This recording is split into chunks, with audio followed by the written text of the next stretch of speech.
మీలో చాలామందికి వాల్మీకి రామాయణం గురించి తెలిసి ఉంటుంది కానీ, శూర్పణఖ రామాయణం గురించి తెలిసి ఉండదు.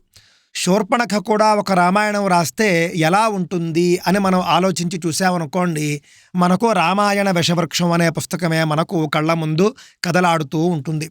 రామాయణంలో ఉన్నటువంటి శూర్పణఖ వచ్చి రామాయణం వ్రాసినట్టే. రంగనాయకమ్మ గారు కూడా శూర్పణఖ అవతారంగా రామాయణ విషవృక్షాన్ని రచించారు. మనమేమీ ఆవిడను అవమానించటం లేదండి.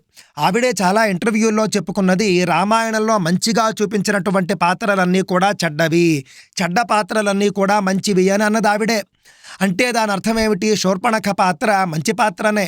కావున ఈవిడ సాక్షాత్తు శూర్పణఖ అని మనం అనడంలో తప్పేం లేదు. మీరెవ్వరూ కూడా శూర్పణఖ రామాయణాన్ని తొందరపడి కొనాల్సినటువంటి అవసరం లేదు. నేను కొన్నాను. ఆవిడ జీవించి ఉండగానే నేను దానికి కౌంటర్ వీడియోలు చేస్తాను.